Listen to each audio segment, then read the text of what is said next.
Please welcome to speak to us the funniest man on earth, a performer of legendary comic genius, a children's book author of profound depth, an individual of enormous compassion who is doing so much to make our world a better place, the great Jim Carrey.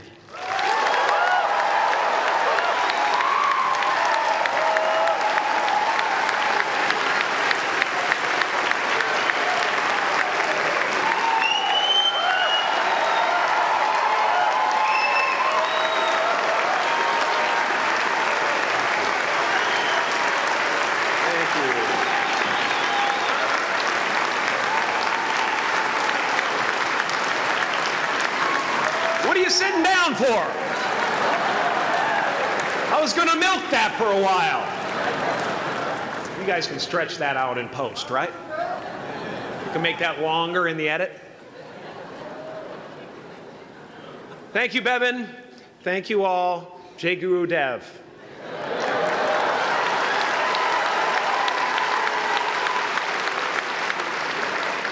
I brought one of my paintings to show you today. I hope you guys are going to be able to see it okay. It's not one of my bigger pieces, so you might want to move down front. Get a good look at it. Faculty, parents, friends, dignified guests, graduating class of 2014. And all the dead baseball players coming out of the corn to be with us today. After the harvest, there's no place for them to hide. Fields are empty. There's no cover there. I'm here to plant a seed today, a seed that will inspire you to move forward in life with enthusiastic hearts and a clear sense of wholeness. The question is, will that seed have a chance to take root, or will I be sued by Monsanto and forced to use their seed?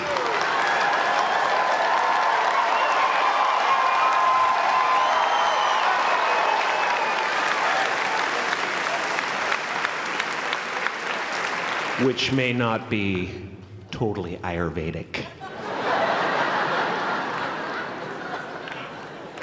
Excuse me if I seem a little bit low energy today, whatever this is. I slept with my head to the north last night. Oh man! Oh man! You know how that is, right, kids? Yeah. Woke up right in the middle of Pitta, couldn't get back to sleep till Vata rolled around. Crazy.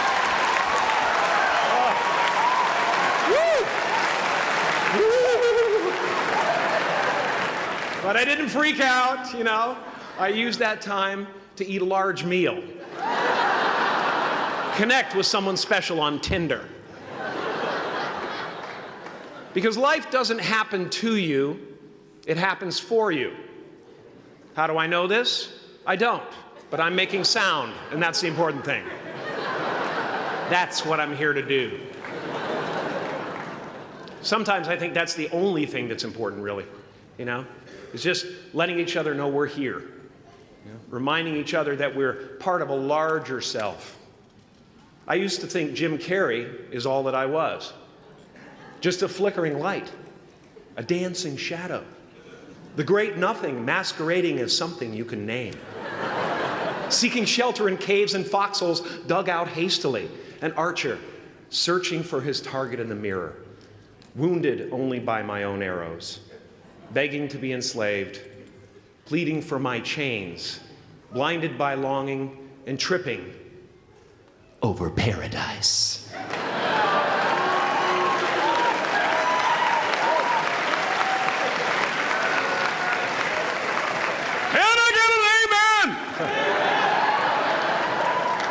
You didn't think I could be serious, did you? I don't think you understand who you're dealing with. I have no limits.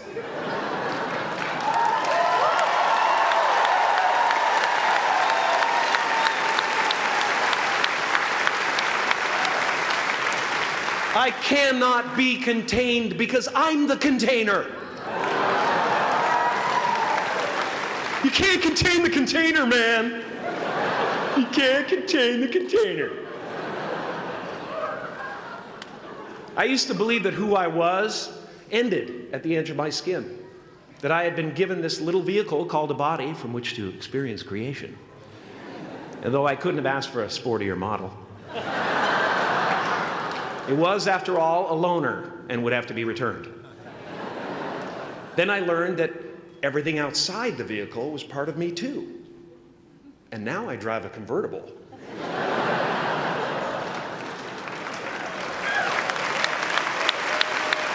Yeah, man.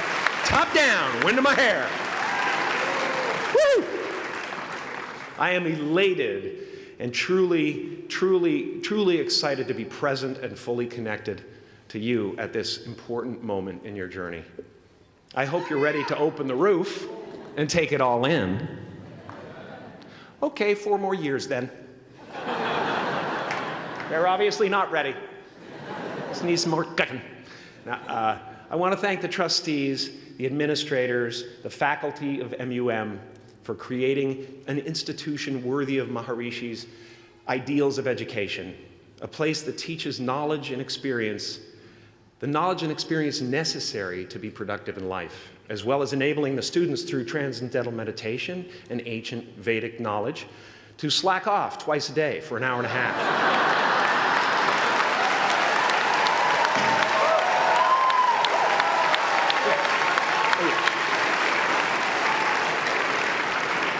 Don't think you're fooling me.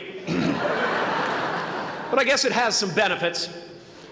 It does allow you to separate who you truly are and what's real from the stories that run through your head. You have given them the ability to walk behind the mind's elaborate set decoration and to see that there's a huge difference between a dog that is going to eat you in your mind and an actual dog that is going to eat you.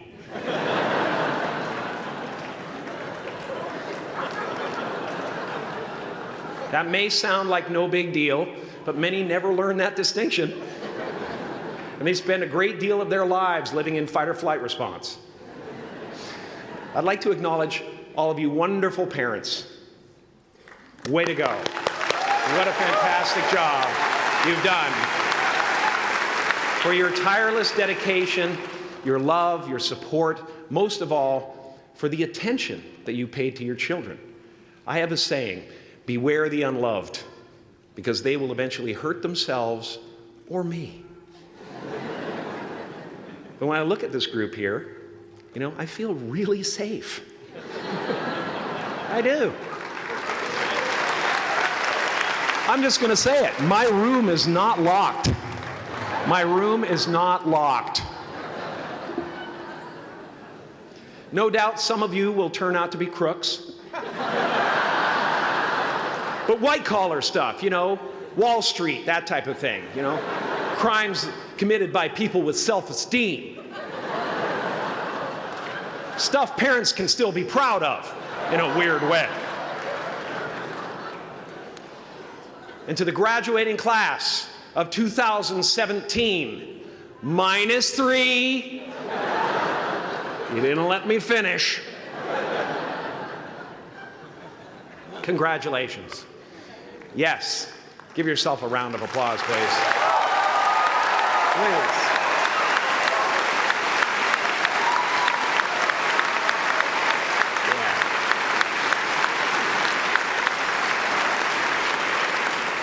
You are the vanguard of knowledge and consciousness, a new wave in a vast ocean of possibilities.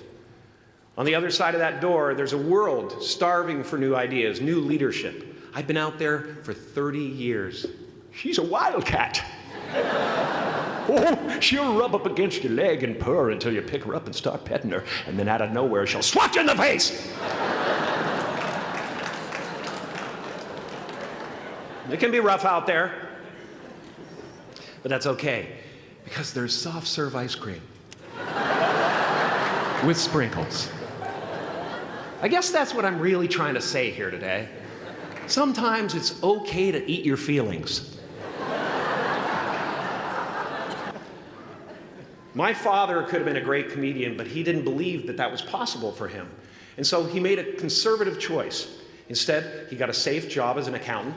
And when I was 12 years old, he was let go from that safe job. And our family had to do whatever we could to survive.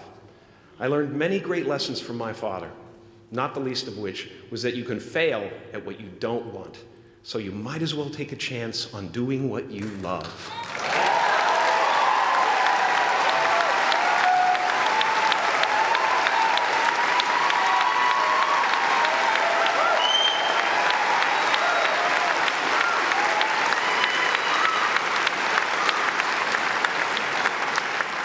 It's not the only thing he taught me, though. You know, I watched the effect of my father's love and humor and how it altered the world around me. And I thought, that's something to do. That's something worth my time. It wasn't long before I started acting up. You know, people would come over to the house and they'd be greeted by a 7-year-old throwing himself down a large flight of stairs. They would say, "What happened?" And I would say, "I don't know. Let's check the replay." I'd go back to the top of the stairs and come back down in slow motion.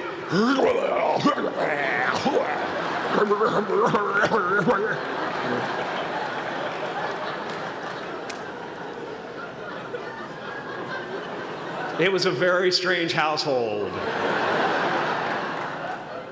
My father used to brag that I wasn't a ham, I was the whole pig. And he treated my talent as if it was his second chance.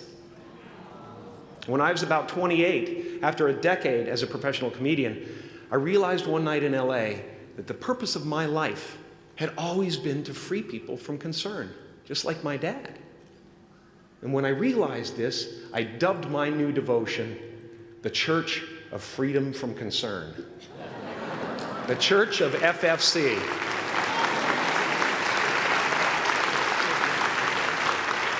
And I dedicated myself to that ministry. What's yours? How will you serve the world? What do they need that your talent can provide? That's all you have to figure out. As someone who's done what you're about to go and do, I can tell you from experience, the effect you have on others is the most valuable currency there is.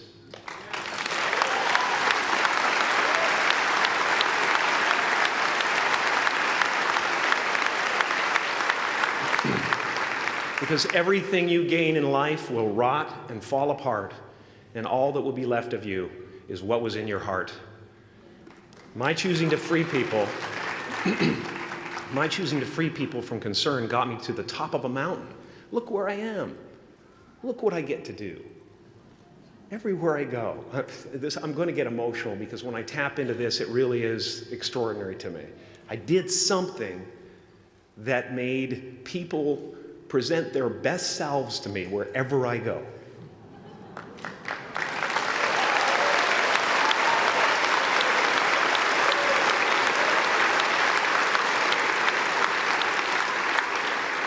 I am at the top of the mountain, and I was, and the only one I hadn't freed was myself, and that's when my search for identity deepened.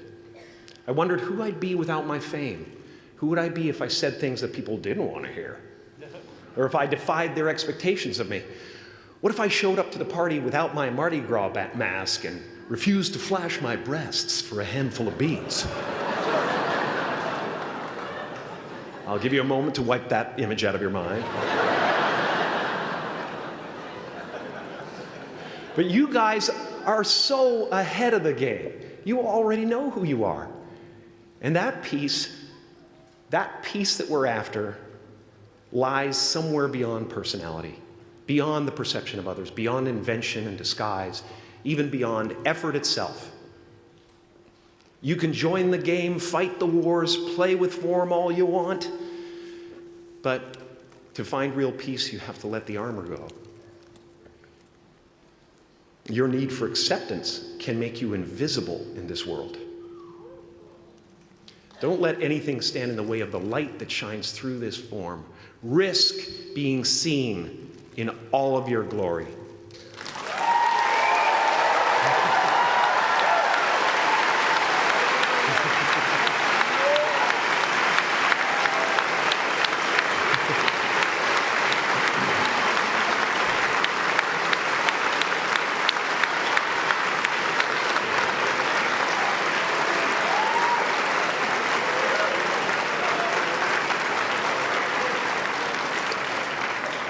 It's not big enough. This painting is big for a reason. It's called high visibility. It's about picking up the light and daring to be seen. Here's the tricky part. Everyone is attracted to the light. The party host up at the top, who thinks unconsciousness is bliss and is always offering to drink from the bottles that empty you. Misery below her. Despises the light, can't stand when you're doing well, wishes you nothing but the worst. The Queen of Diamonds, under him, needs a king to build her house of cards. And the hollow one down bottom there will cling to your leg and say, please don't leave me behind, for I have abandoned myself. Even those who are closest to you and most in love with you, the people you love most in the world, will find clarity confronting at times. This painting took me thousands of hours to complete. And when I was finished, thank you, thousands of hours, yes. I'll never get them back. I'll never get them back. I worked on this for so long. I was weeks and weeks like a madman alone on a scaffolding. And when I was finished, one of my friends said, this would be a cool blacklight painting. So I started over.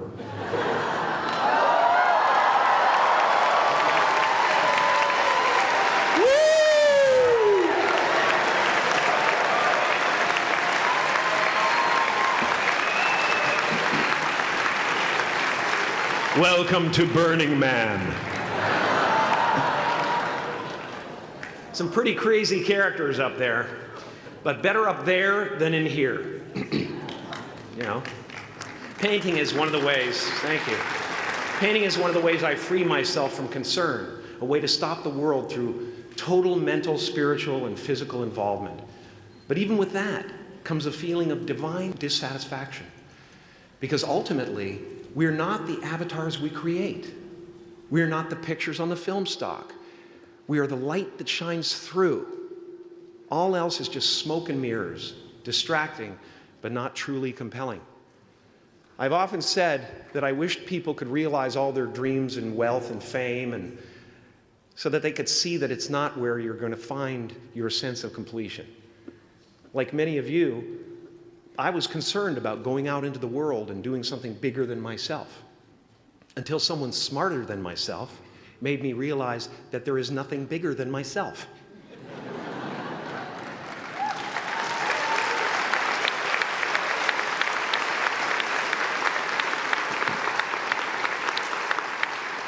My soul is not contained within the limits of my body. My body is contained within the limitlessness of my soul, one unified field.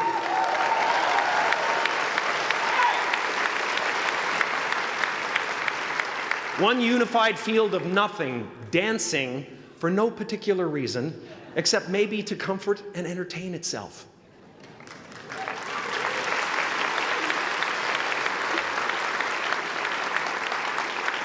As that shift happens in you, you won't be feeling the world, you'll be felt by it. You'll be embraced by it. Now I'm always at the beginning.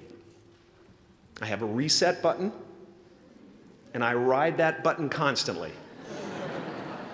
Once that button is functioning in your life, there's no story that the mind could create that will be as compelling. The imagination is always manufacturing scenarios, both good and bad, and the ego tries to keep you trapped in the multiplex of the mind.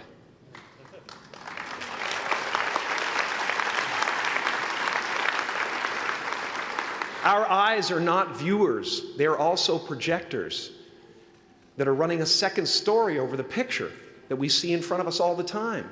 Fear is writing that script, and the working title is, I'll Never Be Enough.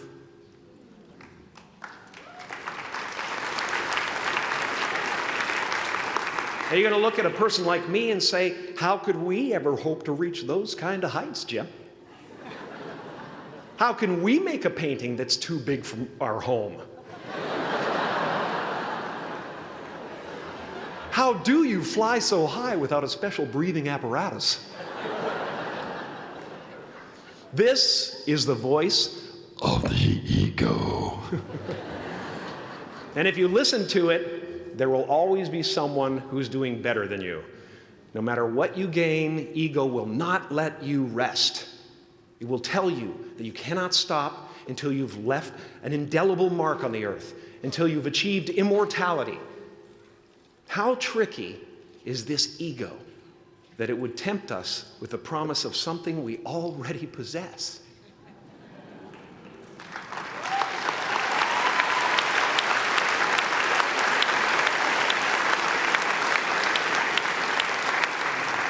So, I just want you to relax. You know, that's my job. Relax and dream up a good life. I had a substitute teacher from Ireland in the 2nd grade that told my class during morning prayer that when she wants something, anything at all, she prays for it and promises something in return, and she always gets what she wants. Well, I'm sitting at the back of the classroom, you know, thinking, wow, my family can't afford a bike, you know. So I went home and I prayed for one. And I promised I would recite the rosary every night in exchange. Broke that promise. But 2 weeks later, I got home from school to find a brand new Mustang bike with a banana seat and Easy Rider handlebars. Yeah. From fool to cool. My family informed me that I had won the bike in a raffle that a friend of mine had entered my name in without my knowledge whatsoever. So that type of thing has been happening to me ever since. As far as I can tell, it's just about letting the universe know what you want and working toward it while letting go of how it comes to pass.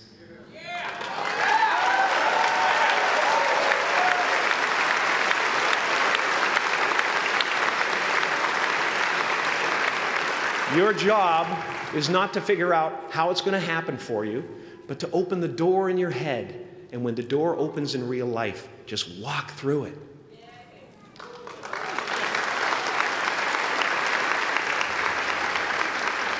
And don't worry if you miss your cue, because there's always doors opening. They keep opening. And when I say life doesn't happen to you, it happens for you, I really don't know if that's true. I'm just making a conscious choice to perceive challenges as something beneficial so that I can deal with them in the most productive way. You'll come up with your own style. That's part of the fun. Oh, and why not take a chance on faith as well?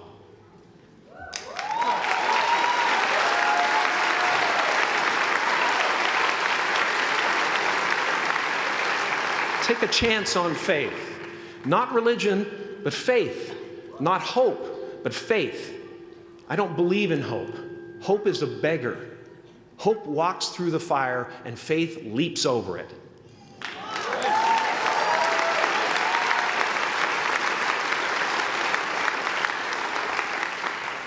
You are ready and able to do beautiful things in this world.